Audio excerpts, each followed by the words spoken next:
Assalamualaikum warahmatullahi wabarakatuh. Baik, kita lanjutkan.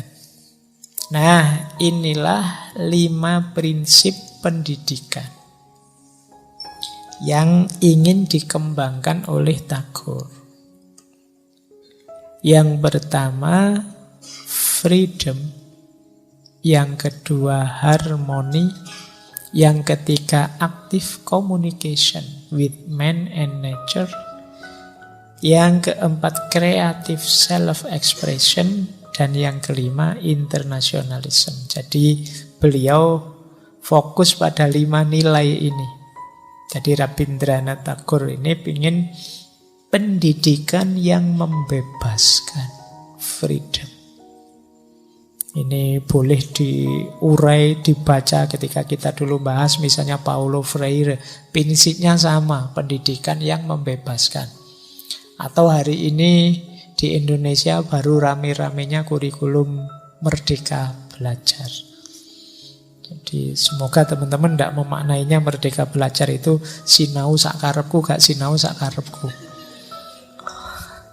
Iya. Jadi kan suka-suka saya Pak, kan merdeka saya belajarnya. Jadi saya sekarang merdeka dari belajar, bebas aku rasinau rapopo. Ndak, pendidikan yang membebaskan itu ya pendidikan yang membebaskan kita dari beragam keterikatan, ketidakberdayaan, penjara-penjara, baik itu penjara sejarah, penjara masyarakat, penjara ego, dan lain sebagainya. Kalau tentang penjara-penjara, boleh dulu kita belajar Ali Syariati. Ada banyak yang memenjara kita. Nah, pendidikan harus bisa membebaskan kita dari itu. Jangan sampai pendidikan justru membuat penjara baru untuk kita. Yang kedua, pendidikan yang mengajarkan harmoni. Hidup seimbang, selaras dengan alam.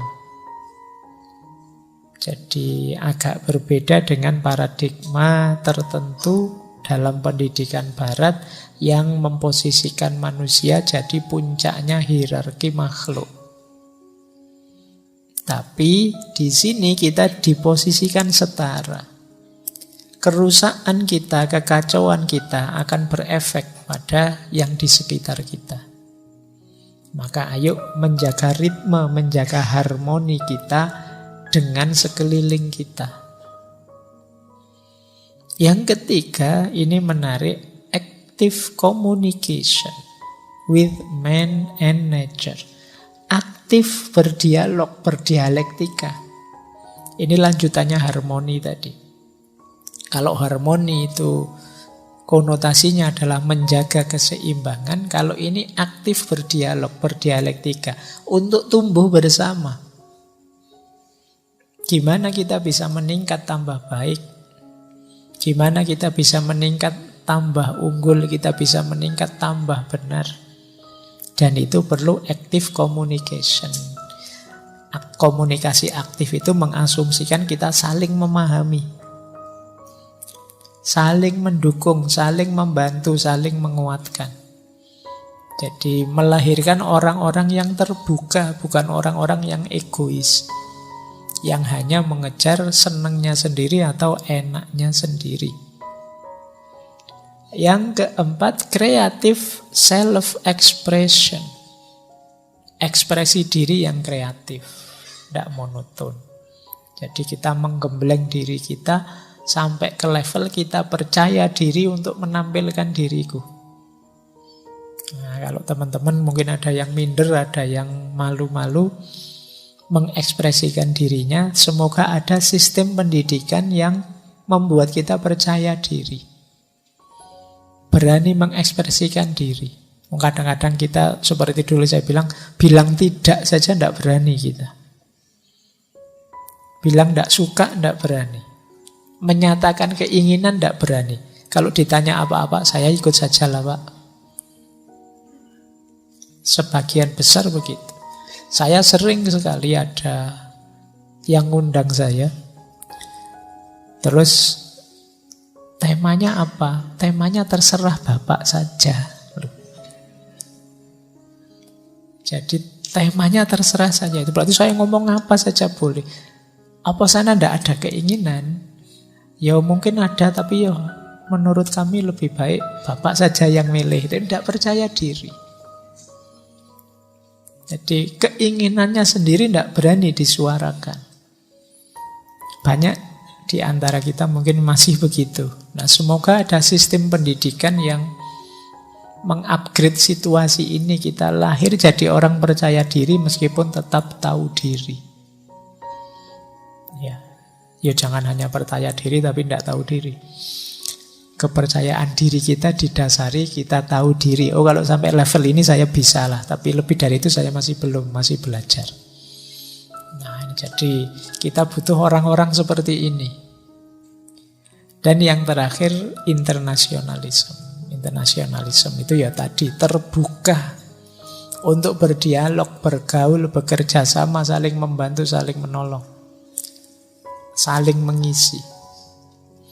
Maka kata Rabindranath Tagore, pendidikan tertinggi itu bukan hanya memberi informasi, tetapi menjadikan hidup ini penuh harmoni. Yang kedua, beliau juga menyatakan, jangan membatasi anakmu dalam caramu belajar, karena dia lahir di waktu yang berbeda. Jadi nanti kalau mendidik anak-anak kita, ya rumusnya tidak harus sama dengan dulu waktu kita dididik oleh orang tua kita. Waktunya beda, zamannya berubah. Mungkin kalian sering dengar orang tuamu bilang, oh kalau bapak dulu sekolah begini ya, kamu tidak kayak ibu dulu. Kalau ibu dulu itu ya zamannya berubah. Jadi kata Tagore, jangan batasi cara belajar anakmu dengan cara belajarmu. Mungkin beda. Hari ini misalnya buku-buku sudah banyak digital, dibaca langsung di HP. Generasi sebelumnya mungkin tidak ngerti itu. Kalau mereka tidak mau tahu, mungkin anaknya dimarah-marahi. Katanya belajar baca buku, kok baca HP saja misalnya. Nanti dijawab, loh di HP juga ada bukunya. Oh, mana ada buku itu ya yang cetak. Zamannya berubah. Jadi kita harus tahu. Mungkin generasi 2-3 generasi yang akan datang mungkin beda lagi. Orang tidak perlu baca buku, tidak perlu belajar. Cukup diinstal saja di otaknya, dikasih chip, mungkin bisa begitu besok.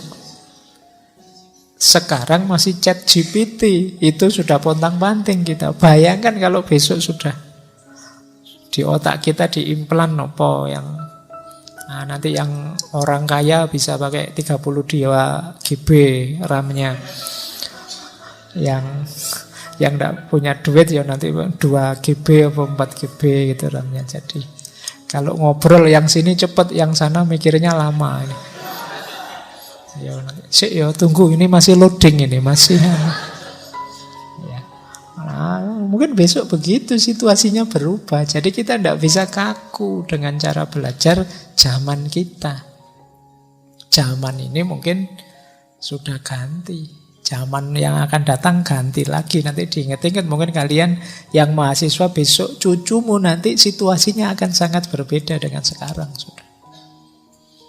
Nah, ini pentingnya. Itu tadi ya, freedom and harmony. Oke, untuk malam hari ini saya cukupkan sekian dulu. Mohon maaf kalau ada yang kurang berkenan, mungkin 1-2 kekurangan apa, mohon dimaklumi. Kalau ada kekhilafan, kealpaan yang teman-teman ngerti benernya seperti apa, ya silahkan disampaikan. Kurang lebihnya mohon maaf.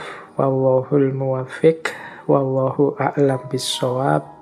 Wassalamualaikum warahmatullahi wabarakatuh.